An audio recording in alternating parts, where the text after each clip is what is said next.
Om Namo Bhagavate Vasudevaya. Om Namo Bhagavate Vasudevaya. Om Namo Bhagavate Vasudevaya. Narayanam Namaskritya Naram Chaiva Narottamam Devim Saraswatim Vyasam Tato Jayamudhirayet Nashtaprayeshu Abhadreshu Nityam Bhagavata Sevaya Bhagavati Ruttama-shloke Bhaktir-bhavati Naishtiki Om Ajnana-timirandasya Jnananjana-shalakaya Chakshurunmilitam Yena Tasmai Sri Gurave Namaha Sri Chaitanya-manobhishtam Sthapitam Yena Bhutale Swayam Rupa Kadamayyam Dadati Svapadantikam Namo Vishnupadaya Krishna Prishtaya Bhutale Srimate Bhaktivedanta Swami Niti Namine Namaste Saraswate Deve Gauravani Pracharine Nirvishesha Shunyavadi Paschatya Deshatarine Jai Sri Krishna Chaitanya Prabhu Nityananda Sri Advaita Gadadhar Sri Vasadi Gauri Bhakta Vrinda Hare Krishna Krishna Krishna Hare Hare Hare Ram Ram Ram Hare Hare. Hare Krishna. Reading from Śrīmad-Bhāgavatam by His Divine Grace A.C. Bhaktivedanta Swami Srila Prabhupada Ki Jai. We are reading from Canto 3 and today we are starting with Chapter 8, Manifestation of Brahma from Garbhodakaśāyī Viṣṇu. So after a very detailed inquiry by Vidurji, Maitreya is now going to speak and is directly going to speak Śrīmad-Bhāgavatam, and here text 1 to 9 we'll see the disciplic succession of Śrīmad-Bhāgavatam. Text 1. Satsevaniyo batapurvamsho yatlokapalo bhagavat pradhana babhuvateha jitakirtimalam pade pade nutanayasya bhikshnam. Translation. The great sage Maitreya Muni said to Vidura, "The royal dynasty of King Puru is worthy to serve the pure devotees because all the descendants of that family are devoted to the personality of Godhead. You are also born in that family, and it is wonderful that because of your attempt, the transcendental pastimes of the Lord are becoming newer and newer at every moment." Purport. The great sage Maitreya thanked Vidura and praised him by reference to his family glories. The Puru dynasty was full of devotees of the personality of Godhead and was therefore glorious. Because they were not attached to impersonal Brahman or to the localized Paramatma, but were directly attached to Bhagavan, the personality of Godhead, they were worthy to render service to the Lord and his pure devotees. Because Vidura was one of the descendants of that family, naturally he engaged in spreading wide the ever new glories of the Lord. Maitreya felt happy to have such glorious company as Vidura.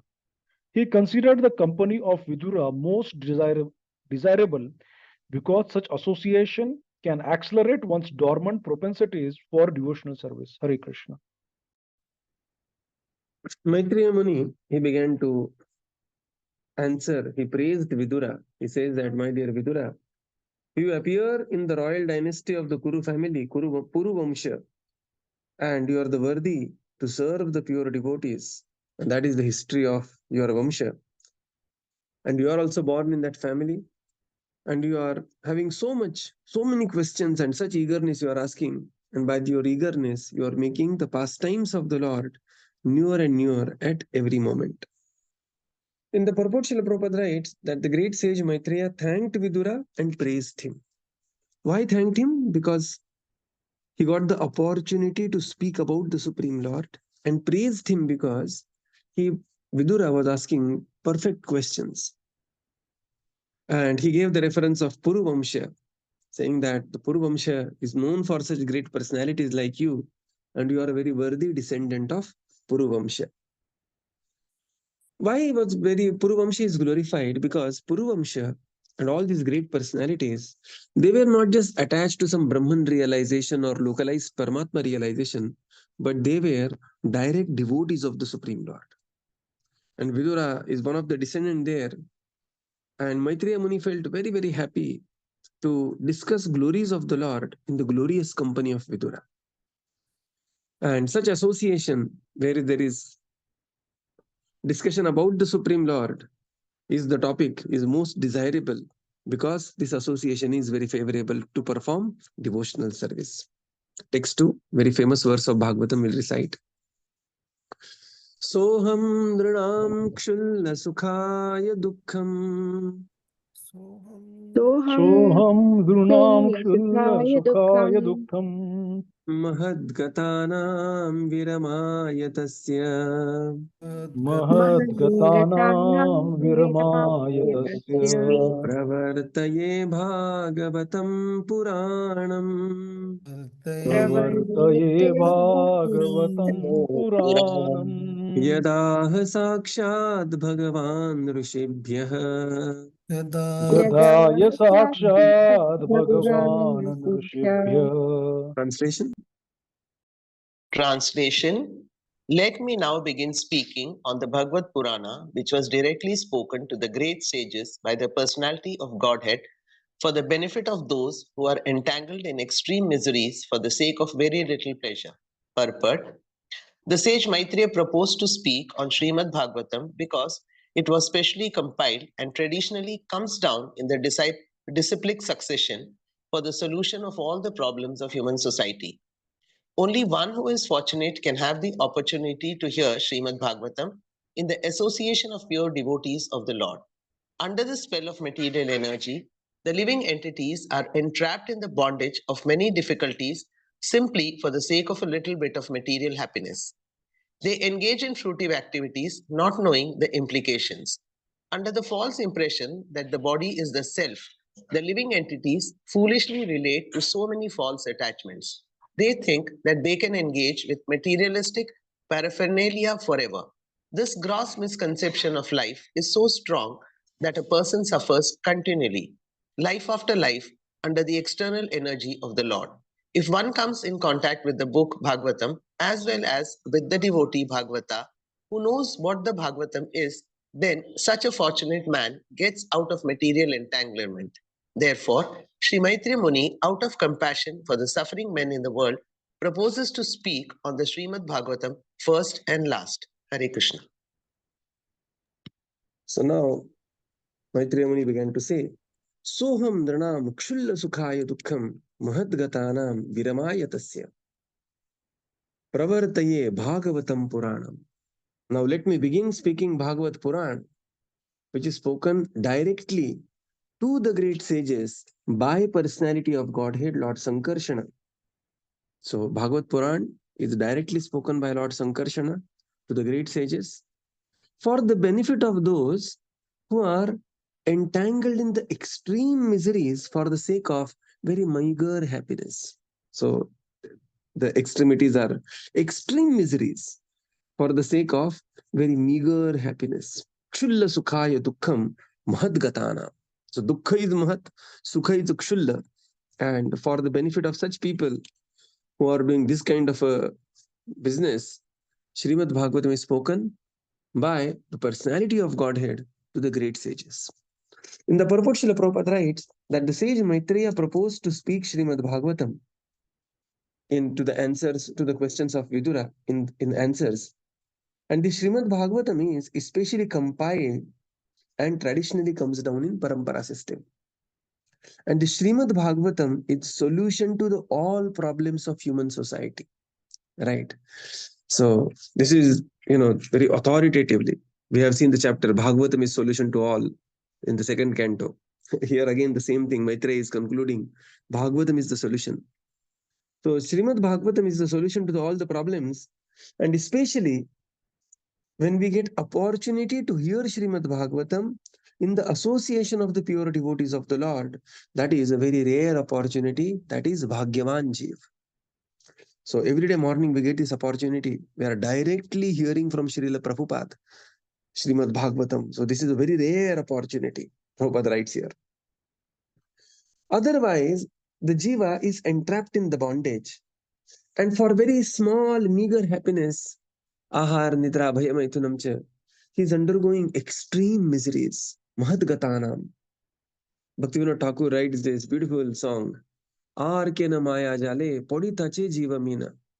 Nahi jano, baddha, hoye.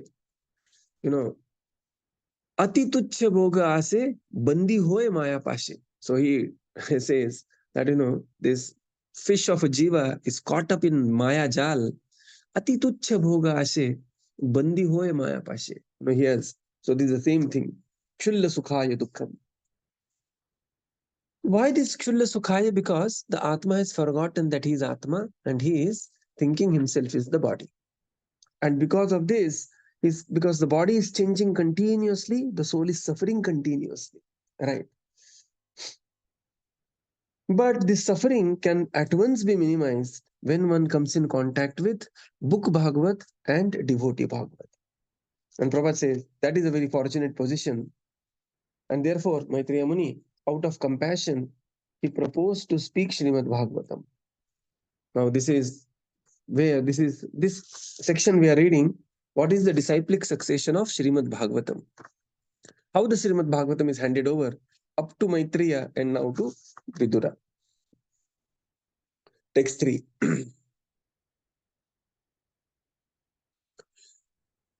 Asinamurvyam Bhagavantamadyam Sankarshanadevamakунఠ sattvam Vivitsavastatvamatah parasya Kumara mukhya munaya anvapruchan. Translation. Some time ago, being inquisitive to know Sanat Kumara, the chief of the boy saints, accompanied by other great sages, inquired exactly like you about the truths regarding Vasudeva, the Supreme, from Lord Shankarshana, who is seated at the bottom of the universe. Purport. This is in clarification of the statement that the Lord spoke directly on the Śrīmad-Bhāgavatam. When and unto whom the Bhagavatam was spoken is explained herewith. The questions similar to those put forward by Vidura were asked by great sages like Sanat Kumara and Lord Shankarshana, the plenary expansion of the Supreme Lord Vasudeva, answered them. Hare Krishna. Maitreya Muni said, some time ago, the great sages headed by Sanat Kumar, the chief of the Balu Kumaras, Sarak, Sanatan, Sanandan, the Chatush Kumar, they accompanied and inquired exactly like you. From whom? They inquired from Lord Sankarshana, and who is situated at the bottom of the universe. So the information that we derive about universe is spoken by Lord Sankarshana, who is sitting at the bottom of the universe. Right? Really, bottom up, the approach. Receiving the information right from the grassroots. And who is the root of entire universe? Lord Sankarshana. And he is began to speak now. Lord Sankarshana is going to answer. In the purport, Srila Prabhupada writes that the Lord spoke directly on Śrīmad-Bhāgavatam, that is Lord Sankarshana. And somebody may ask, hey, when did Lord speak? To whom Lord spoke? So Lord personally spoke, Lord Sankarshana personally spoke to the sages headed by Sanat Kumar. And these great sages like Sanat Kumar, and there was a question answer, and that is recorded as Śrīmad-Bhāgavatam. At that time, text 4, at that time means when these questions were being asked. Swameva dikshnam bahumanayantam yadva sudeva adikshamamanante pratyagdrishaksham bhujakoshamishat unmilayantam vibuddha udayaya. Translation. At that time, Lord Sankarshan was meditating upon his Supreme Lord, whom the learned esteemed was Lord Vasudeva, but for the sake of the advancement of the great learned sages, he slightly opened his lotus-like eyes and began to speak. At that time, at which time? When the sages, they traveled way to the bottom of the universe and asked these questions to Lord Sankarshana, his eyes were closed. At that time, Lord Sankarsana was meditating upon his Supreme Lord. And who is the Supreme Lord of Sankarsana? Is Vasudev, right? It is like Balramji meditating on Krishna. But for the sake of the advancement of the great learned sages, what did he do? Dragaksha Ambuja Kosham Ishat Unmilayan. He slightly opened his eyes and he began to speak.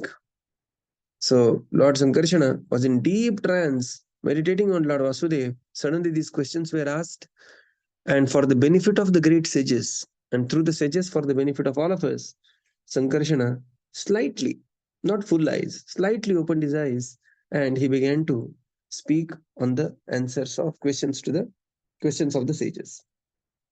Text 5. Svardhuni udadrisvajata-kalāpai upasprishantas charanopadhanam padmam yadarchanti ahirajakanya sapremanana balivir varartha. Translation. The sages came from the highest planets down to the lower region through the water of the Ganges, and therefore the hair on their heads was wet. They touched the lotus feet of the Lord, which are worshipped with various paraphernalia by the daughters of the serpent king when they desire good husbands. Purport: the Ganges water flows directly from the lotus feet of Vishnu, and its course runs from the highest planet of the universe down to the lowest. The sages came down from Satyaloka by taking advantage of the flowing water, a process of transportation made possible by the power of mystic yoga. If a river flows thousands and thousands of miles, a perfect yogi can at once transport himself from one place to another simply by dipping in its water. The Ganges is the only celestial river which flows throughout the universe, and great sages travel all over the universe via this sacred river. The statement that their hair was wet indicates that it was directly moistened by the water originating from the lotus feet of Vishnu, the Ganges. Whoever touches the water of the Ganges to his head surely touches the lotus feet of the Lord directly and can become free from all effects of sinful acts. If after taking a bath in the Ganges or being washed of all sins, a man guards himself against committing further sinful acts, then certainly he is delivered. But if he again takes up sinful activities, his bath in the Ganges is as good as that of the elephant who nicely takes his bath in a river, but later spoils the whole thing by covering himself with dust on the land.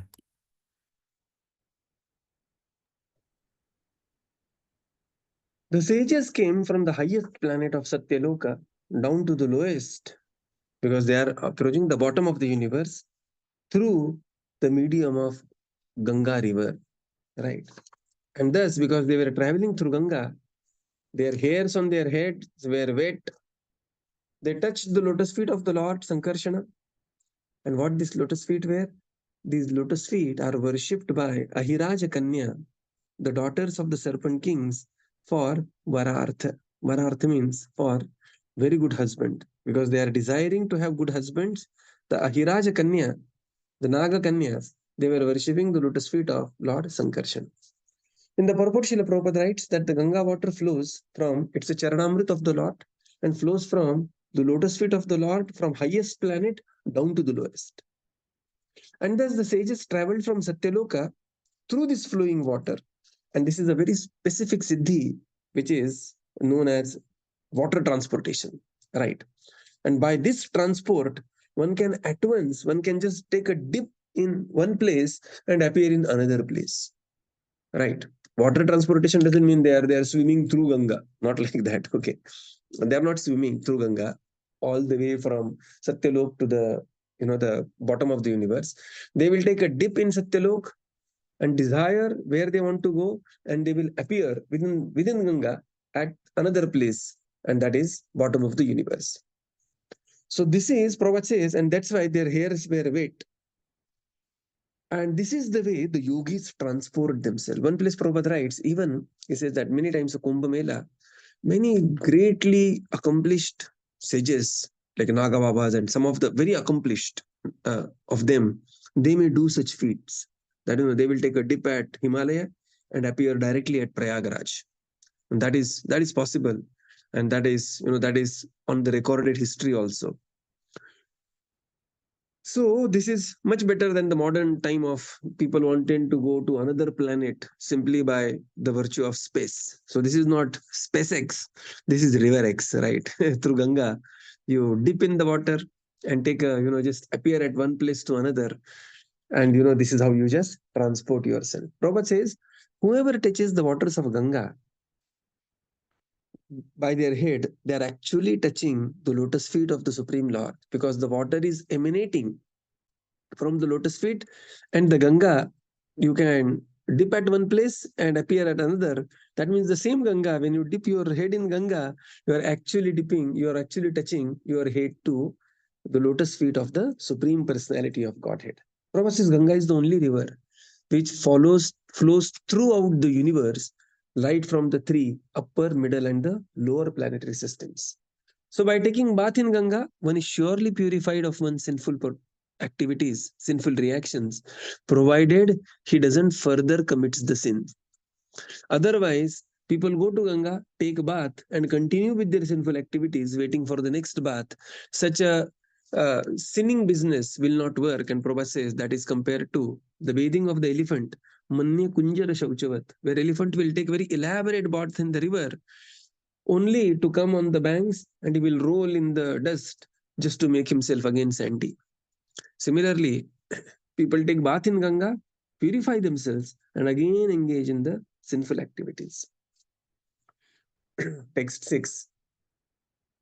Muhurgrananto vachasanuragas skhalatpadena kritani tadnya kirita sahastra mani praveka pradyotituddama fana sahastram. Translation. The four Kumaras, headed by Sanat Kumar, who all knew the transcendental pastimes of the Lord, glorified the Lord in rhythmic ascents with selected words full of affection and love. At that time, the Lord Shankarshana, with his thousands of the raised hoods, began to radiate an effulgence from the glowing stones on his head. Purport. The Lord is sometimes addressed as Uttama Shloka, which means one who is worshipped with selected words by devotees. A profusion of such selected words comes from a devotee who is fully absorbed in the affection and love for devotional service of the Lord. There are many instances in which even a small boy who was a great devotee of the Lord could offer excellent prayers in the choicest words for glorification of the pastimes of the Lord. In the other words, without the development of fine affection and love, one cannot offer prayers to Lord very suitably. So at that time, the four Kumaras, headed by Sanat Kumar, who all knew the transcendental pastimes of the Lord, glorified the Lord, Vachasanuraga, with select poetry, Uttama Shloka. Lord Sankarshana, his Sahasrafana, right, his 1,000 hoods, he raised and began to radiate the effulgence from the glowing stones on his head. In the purport, Srila Prabhupada writes that the Lord is called as Uttama Shloka because he is glorified in the choicest poetry. He is the worthy personality, the only worthy personality to be glorified with the choicest poetry. And you'll be really surprised. Most of the cinema songs, this and that, all those, most of it comes from the choicest poetry which is used for the Supreme Lord or the goddess of fortune in the books like Ramayana, Mahabharata, and the other works of the Acharya, other works of the great saints. Like some years back there was a movie which were saying that if the hero is calling heroine, you are like this, you are like this, you are like this, right? And all that is actually taken from Ramayana, where when when Hanumanji saw Mother Sita, she was sitting in Ashoka Vatika. The mood of Hanumanji is that Hanumanji felt, oh, this is like the misused knowledge. This is like the lamp whose flame is about to be withered away. So this is Hanumanji's mood while looking at, having darshan of Sita Mata, and these people just, mindlessly, blatantly copied everything, converted it into some movie song, love song, and gave some music to it, and people are singing around, forgetting that the origin of all this is actually the Uttama Shloka, the choice poetry, which is glorifying the Supreme Personality of Godhead. And the devotees, they are fully absorbed in affection for the Supreme Lord, in the love in devotional service to the Lord. And many instances, Prabhupada says, even a small boy can offer excellent prayers. We see that Dhruva Maharaj, when he saw the Supreme Lord, he was unable to speak. The Lord placed his Shankha hand and Shankha on the head of Dhruva, and Dhruva began to speak amazing poetry by the transcendental touch of the Lord, which is suitable only to the Lord. And this is how the sages began to offer glorification, Uttama Shloka to the Supreme Lord. Text 7.